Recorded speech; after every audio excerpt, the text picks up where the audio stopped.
Ah, tá, beleza. Então a gente sabe que quando a gente vai dar uma resposta à acusação, é porque em verdade já existe uma denúncia, tá? Já existe um número de processo, que a gente não pode esquecer esse detalhe, tá? Existe um número de processo.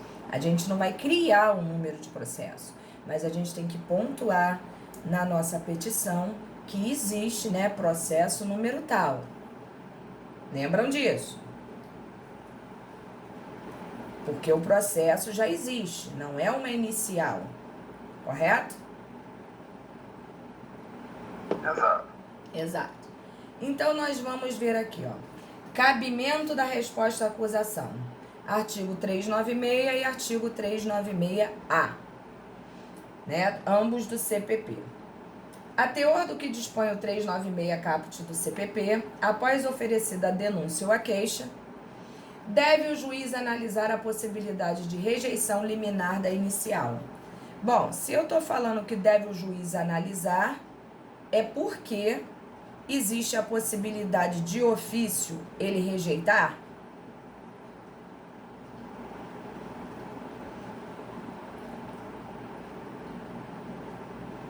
Vocês, hein? Sim, sim, professor. Guilherme, eles te passaram uma procuração para você atuar sobre eles? Acredito que sim. É por causa que eu acredito que todo mundo esteja no celular e estão com a apostila aberta, que nem eu tô demorando também a voltar para cá. Entendi. Ok. Então vamos lá.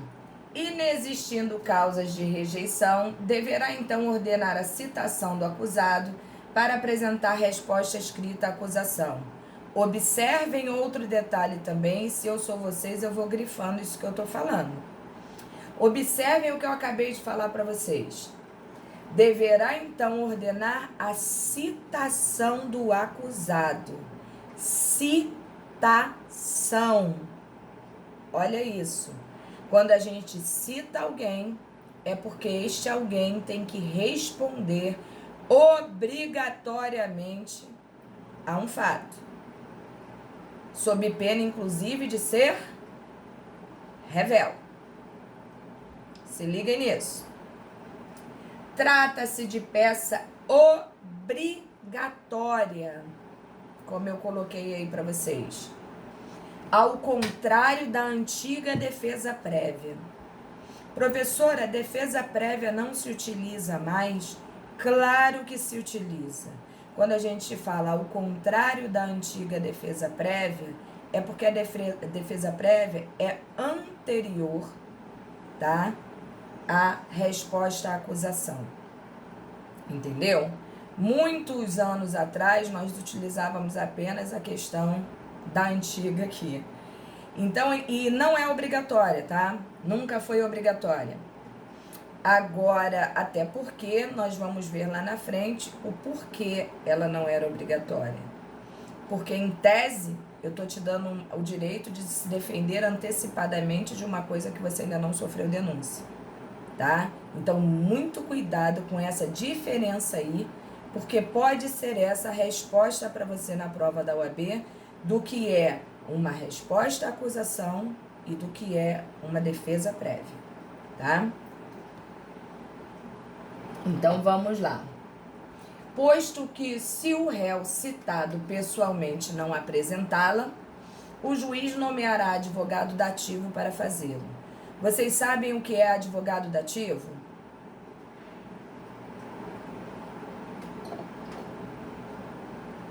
Seria a Defensoria Pública? Não.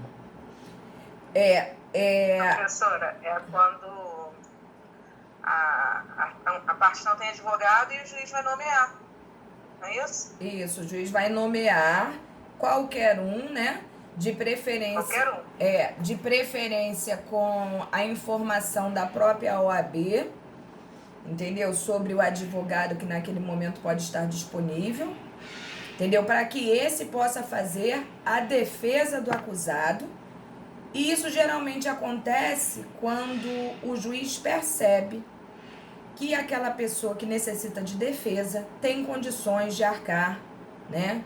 Com o ônus de um pagamento que deve ser estipulado pelo juiz, entendeu? Nesse sentido.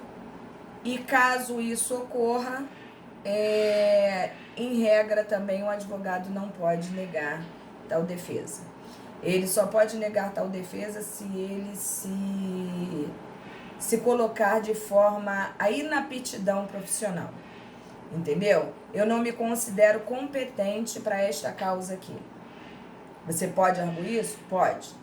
Mas fora isso, não. Você tem que fazer realmente a defesa. Isso acontece quando às vezes a defensoria está sobrecarregada. No estado do Rio de Janeiro não é muito comum isso acontecer, mas pode, não há impeditivo.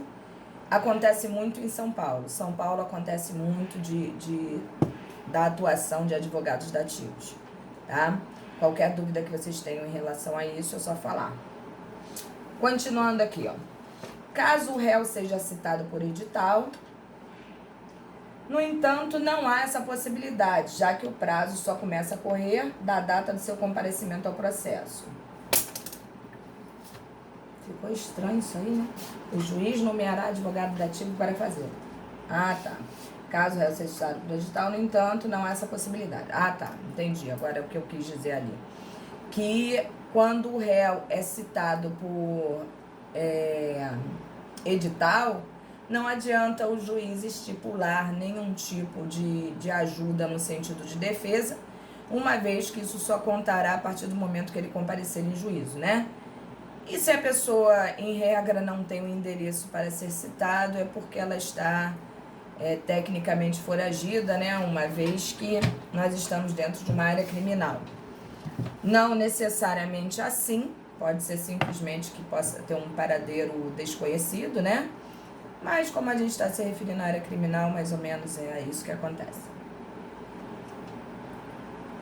Dúvidas? Só na prova, né? Bom. Bom dia, Igor. A competência. A resposta à acusação deve ser oferecida ao próprio juiz da causa, ao qual foi distribuída a ação. É a regra. A legitimidade deve ser apresentada em nome do acusado, pelo defensor constituído ou dativo, né? O prazo para apresentação da resposta à acusação é de 10 dias. Duas são as possibilidades que eu coloquei aí para vocês. Se o réu tiver sido citado pessoalmente, a partir da citação. E se o réu tiver sido citado por edital, a partir do seu comparecimento. Muito cuidado com isso, que as pessoas têm uma tendência de acreditar que esses prazos só são contados a partir do momento da juntada. Até porque muitos cartórios funcionam assim. Entendeu? Mas a lei é clara, que é a partir do momento da citação. Então, muito cuidado com isso, né? Porque, eu boto da publicação, eu boto da... O certo, em verdade, seria uma contagem, isso na minha concepção, a partir da publicação do ato. E tem cartórios que são assim, é até complicado eu falar isso para vocês. Mas a lei fala a partir da citação. Portanto, eu como advogado, eu não vou correr esse risco. Então, vamos lá. Teses e pedidos. Conforme preconiza o artigo 396-A, na resposta à acusação, o acusado poderá arguir preliminarmente e alegar tudo o que interessa à sua defesa, oferecer documentos e justificações, especificar as provas pretendidas e arrolar testemunhas.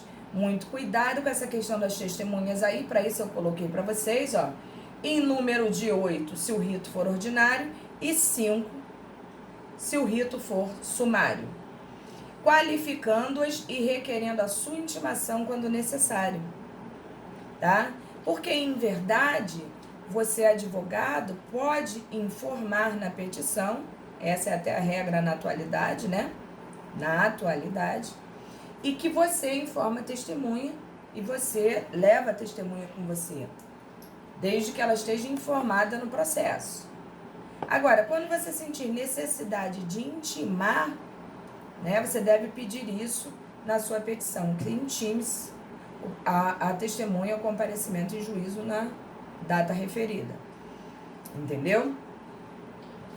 E qualificando essa testemunha, você não precisa ter aquela parada toda que a gente tem lá na nossa qualificação inicial, né? Tanto do réu quanto do autor, vamos colocar assim. Basta o nome, o endereço e CPF ou identidade, ou uma coisa ou outra. Não precisa ter necessariamente as duas, não. Tá? É só por uma questão realmente de identificação do juízo, né? Para que o juízo saiba que fulano de tal que está ali é o mesmo que está aqui. É só por isso, mais nada. Então, vamos lá. Preliminares são as questões relativas às condições da ação e aos pressupostos processuais, como nós temos no outro material, né? Vale dizer, as situações que deveriam ter conduzido à rejeição liminar da inicial. Caso o juiz não as tenha reconhecido de ofício, poderá, neste momento, arguí-las, requerendo a nulidade do processo ab initio. Tá? Isso também nós já falamos à beça, né? Na apostila anterior, que é a nulidade na totalidade, uma vez que não tem como sanar tais situações como essas que ali estão, só reiniciando de outra forma o mesmo processo. E isso, em regra, o juiz faz de ofício, tá? Em regra, mas caso ele não o tenha feito, cabe à parte requerer.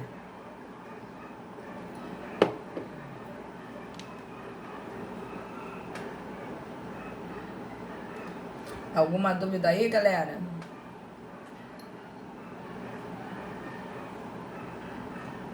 Não, professor.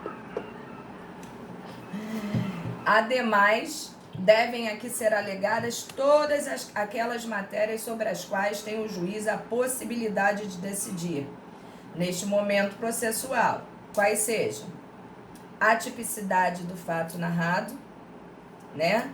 Se o fato é atípico, por que nós vamos ficar discutindo isso numa petição, numa audiência, gerar todo um transtorno, né, judiciário, envolver pessoas em situações assim absurdas, criar um custo a mais, né, se o fato é atípico? Para quê?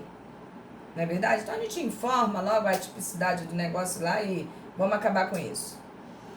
Existência manifesta de causa excludente da ilicitude do fato sob pena de nulidade. Bom, se nós temos uma excludente de ilicitude, né, que justifique o ato praticado, porque geralmente quando nós temos uma excludente de ilicitude, as normas são justificantes, não é isso? Permissivas, justificantes, seja o que for. Então a gente também deve informar ao juízo, né, essa excludente de ilicitude, colocando inclusive aí as provas pertinentes, né? E, se for o caso, testemunhas a serem ouvidas. Também temos que fazer isso. Existência manifesta de causa excludente de culpabilidade do agente. Bom, salvo inimputabilidade. Quando a gente fala daquela inimputabilidade ali, a gente está falando de uma inimputabilidade a que nível, gente? Não é loucura ou qualquer coisa parecida. É única e exclusivamente a nível de menor de idade. Quando existe um cara que é inimputável porque ele é menor de 18 anos, a gente também deve informar, uma vez que não seria o juízo comum que trataria de tal situação, e sim a vara pertinente, né? Que trata da criança e do adolescente. E a extinção da punibilidade, quando o Estado perde o direito, né, de punir, por vários motivos, ou porque a pessoa morreu, ou porque prescreveu, né, porque caducou a situação, ou porque deixou de ser crime, qualquer que seja a circunstância, a gente também deve informar que houve a extinção da punibilidade, portanto, não justifica-se dar continuidade à ação. Tranquilo até aqui? Daniele, você botou um não aí, tô meio perdida. O que foi não, Daniele? Me fala aí, tô preocupada.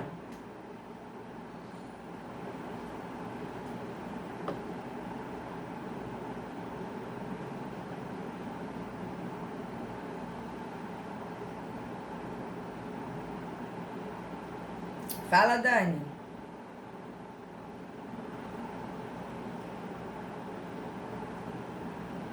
Ah, tá, beleza. Melhor assim, né? Tá bom, então. Valeu. Então, vamos lá. Todas essas situações, se reconhecidas pelo juiz, conduzem a uma sentença de absolvição sumária, nos termos do 397 do CPP, de forma que esse pedido deve ser formulado pela parte. Então, nós já vimos que a gente não pode bobear com nenhuma dessas circunstâncias ali, uma vez que isso vai beneficiar claramente o nosso cliente, tá? E não vai gerar um prejuízo nem processual, né? Nem pra gente mesmo, uma vez que a gente vai estar trabalhando do mesmo jeito. E valoração de trabalho, quem tem que saber é quem está trabalhando, e se a gente que sabe, a gente bota o preço que a gente quiser, não é verdade? E quem quiser paga, quem não quiser vai pra defensoria. Até porque eu costumo dizer que no crime, né, na criminal, paga quem pode, não é verdade? E se você quer ser um cara praticante de ilicitudes, você tem que ter um dinheiro guardado. Eu sempre falo isso. Bom, continuando aí.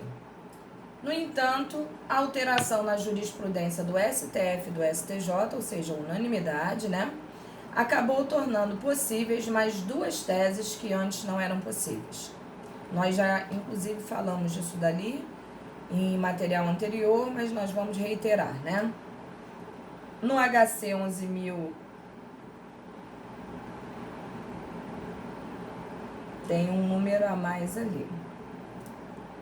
Depois eu vou ver isso para vocês. 11.583, provavelmente. A ministra Rosa Weber entendeu que é possível ao magistrado alterar a classificação do crime no momento do recebimento da denúncia. Dessa forma, é possível pedir a desclassificação do crime na resposta à acusação, quando a classificação do crime repercute na competência, como exemplo ali o caso de desclassificação que gere a remessa dos autos para o juizado especial criminal, porque isso vai gerar uma coisa positiva, né, ao cliente, pô, vai sair da vara comum para uma vara de menor potencial ofensivo ou lesivo, maravilhoso. Então, a gente tem que ter muito cuidado com isso também. Ou quando a desclassificação possa surgir, quando da desclassificação, né, possa surgir algum direito, como é o caso da suspensão condicional do processo, que pode surgir com a desclassificação, né? Existem crimes que não permitem, por exemplo, a suspensão condicional do processo, e quando eu peço a desclassificação, a quantidade de anos diminui e me permite, né, aquela possibilidade ali. Então, neste sentido, repercute também na condição do agente. Então, nessas situações, você pode sim, na verdade, você pode em qualquer situação, peça sempre. Sempre que você ver essa possibilidade, peça sempre. Por sua vez, o STJ entendeu que é possível ao magistrado rejeitar a denúncia após a resposta à acusação. Olha que legal. Essa possibilidade ela não existia e isso era um sofrimento à parte, né? E hoje a gente vê, né, que existe essa possibilidade aí desde o ano de 2013. Pela ordem, portanto, é possível requerer a rejeição da denúncia ou queixa, a nulidade do processo, a absolvição sumária. Então, nós já vimos aí, né? Coloquei esse quadrinho aí para vocês só terem uma noção de como funciona na totalidade, para ajudar vocês. É um quadrinho informativo apenas, né?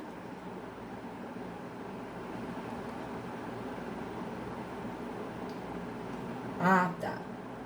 E eu botei aqui, ó, se vocês verem no quadrinho aí, a única coisa que nós não falamos no material, mas que eu fiz questão de colocar para vocês, foi aí, ó, no meio do quadrinho, na tese de mérito, eu botei aí escusa absolutória, que lá em cima nós não falamos no nosso material. Mas é uma possibilidade também. O que seria escusa absolutória? Eu coloquei para vocês aí no próximo slidezinho, para que vocês possam entender. É uma expressão jurídica usada no Código Penal brasileiro para designar uma situação que houve um crime. Não esqueçam disso, o crime houve, de fato, é fato típico e antijurídico, tá? Mas o réu, apesar de ser declarado culpado, por razões de utilidade pública, ele não será condenado a uma pena, ele não pagará uma pena, né? E a exemplo disso, nós temos aquela situação onde um filho furta o pai, por exemplo. Neste caso, não estará sujeito à punição por arbítrio judicial mesmo, né? Imposta por arbítrio judicial.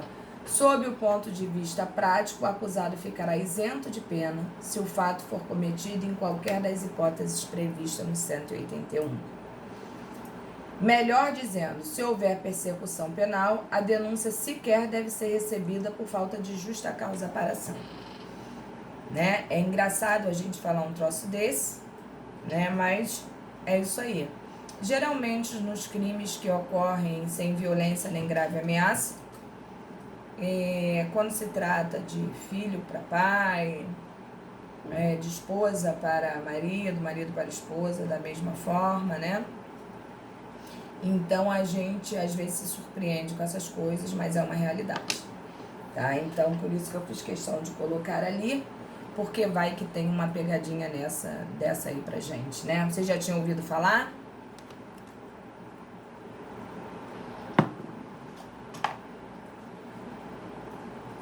Eu não, professora. Pois é. É no mínimo chocante, né? Mas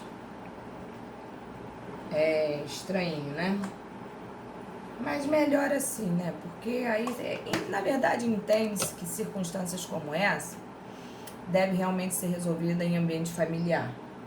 Por isso que a coisa funciona dessa maneira. Entendeu? Agora vamos lá para a nossa surpresinha. Bom, defesa prévia. Que fique claro aí que eu botei o título defesa prévia, mas nós vamos ver que também no percurso do nosso estudo aí tem uma coisa chamada defesa preliminar. Ai, professora, não é a mesma coisa? Na minha concepção é. Tá? Na minha concepção é. E acho que na concepção de todos aqueles que trabalham no meio jurídico, né? Principalmente na área criminal. Mas nós vamos ver que existem assim pequenas variações que distinguem as duas, mas o conteúdo é o mesmo. A justificativa é a mesma, por isso que eu falo para vocês, relaxe neste sentido, que vocês não terão problema nenhum e facilmente reconhecerão uma ou outra, porque em verdade a diferenciação é básica, mínima e de fácil entendimento como de fácil lembrança. Então nós vamos ver que a coisa funciona assim. Bom, a lei de cabimento, né, artigo 55 da lei de drogas, esse número dessa lei ali, a gente está dentro da lei de drogas, tóxico, o que vocês quiserem. A lei de drogas manteve a previsão já constante na normativa anterior de oportunidade para a defesa antes mesmo do recebimento da denúncia. Opa! Então já vimos neste momento aqui que a resposta à acusação ela existe quando já houve uma denúncia. E vimos aqui que a defesa prévia não. Quando a gente apresenta uma defesa prévia, nós acabamos então de observar que ainda não houve a denúncia. Essa é uma diferença básica entre uma situação e outra. Então, dando continuidade aqui. A previsão vem esculpida no artigo 5.5, segundo o qual, oferecida a denúncia, o juiz ordenará a notificação do acusado para oferecer defesa prévia por escrito no prazo de 10 dias. Isso a gente está se referindo à lei de drogas, o que significa dizer que toda vez que você for defender um traficante ou qualquer pessoa envolvida com o tráfico, provavelmente isso ocorrerá, tá? Destaque-se que a defesa deve ser apresentada e, se não for, o juiz nomeará defensor para apresentá-la no mesmo prazo, tá? Professora, é obrigatório? Não. Até porque não foi oferecida uma denúncia. Mas você tem que apresentá-la, nem que seja genericamente. O que é apresentá-la genericamente? O acusado vem fulano de tal, por meio desta, informar a este juízo que apresentará a defesa futura. Entendeu? Data e assina. Por quê? Porque eu não quero apresentar uma defesa antes da denúncia. Problema meu. Certo ou errado, isso cabe a você e ao seu cliente decidir. Professora. Oi. Aí, desculpa se eu não entendi, eu fiquei um pouco com dúvida agora. Porque a senhora falou que a defesa prévia, ela não tem denúncia, né, prévia. Uhum. Só que quando, nessa parte aí de cabimento, a primeira parte que ele fala é oferecida a denúncia, o juiz ordenará a notificação do acusado para oferecer defesa prévia. Aí já fiquei confundi um pouco. Essa aí mesmo, cabimento, antes da lei de defesa antes do recebimento da denúncia. Mas a denúncia não foi oferecida? Aonde, querido? Olha lá, ó, tá em negrito, oferecida a denúncia. Mas isso é o artigo, querido.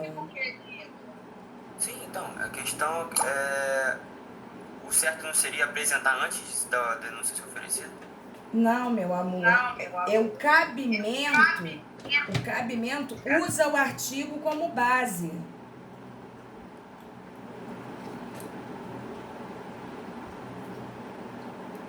Não, pelo que eu entendi da dúvida dele, é o seguinte, se há denúncia ou não.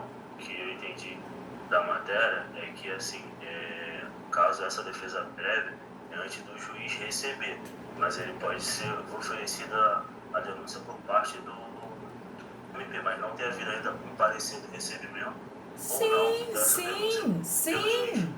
Sim.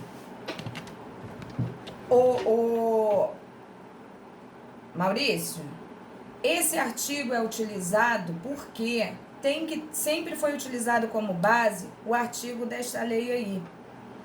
Se você reparar, até o nome, a nomenclatura utilizada, quando a gente está numa resposta à acusação, é que já houve o quê?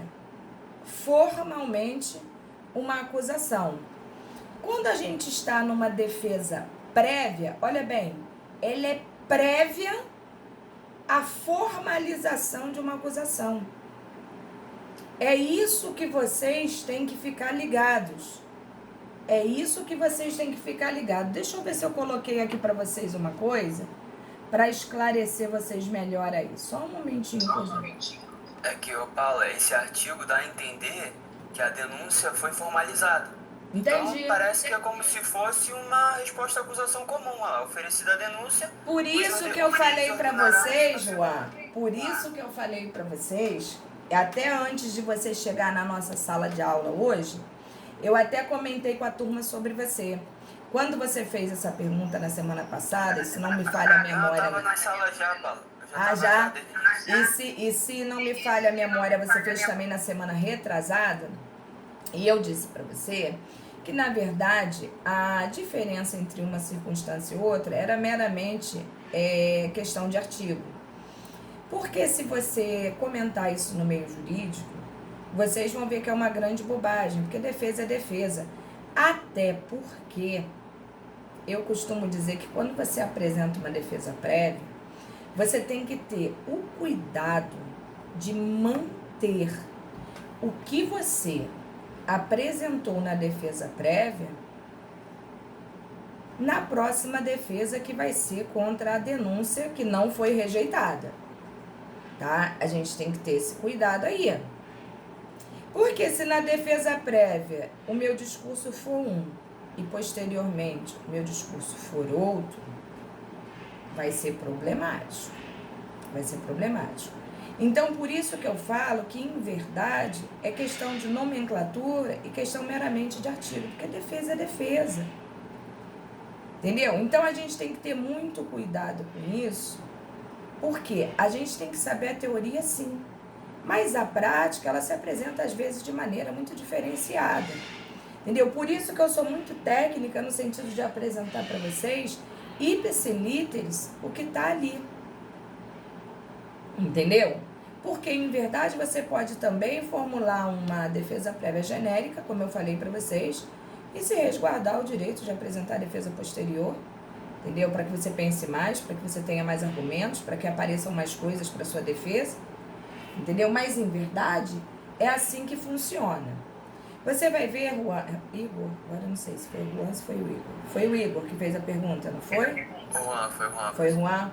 Então, você vai ver que no decorrer do nosso material, se você continuar com a dúvida,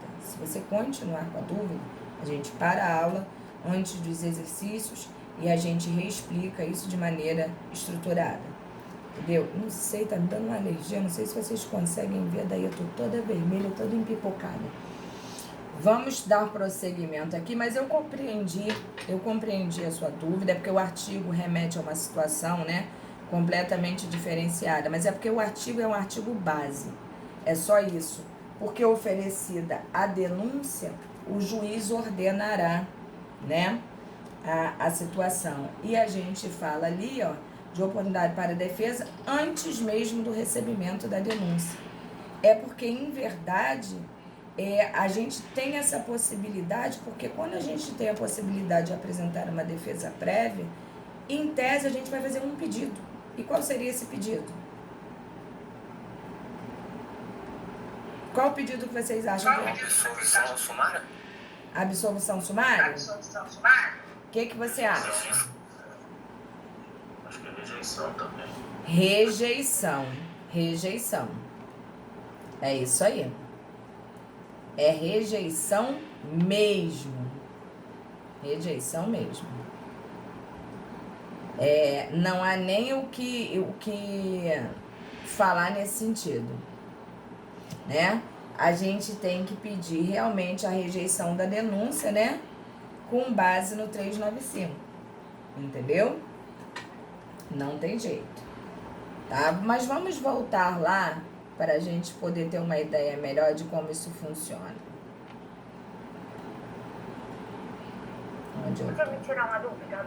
O MP ele pode pedir essa rejeição caso ele entenda que não houve crime e não pedir para o juiz arquivar e não aceitar a denúncia? O MP pode fazer isso? Na verdade, o MP, quando ele acha isso, ele não vai pedir a rejeição da denúncia, né? Ele não vai denunciar, entendeu? Ele vai se abster, né? Alegando as justificativas que ele achar pertinente, entendeu? Pode acontecer isso. Como também pode acontecer, foi quem que fez a pergunta? Pauliane. Oi, Pauliane. Como também pode acontecer, em regra, quando o MP acha que não tem que denunciar, ele dá as justificativas dele, né? Ou por falta de materialidade, ou de indício de autoria, ou qualquer coisa nesse sentido. Ele já dá a justificativa dele.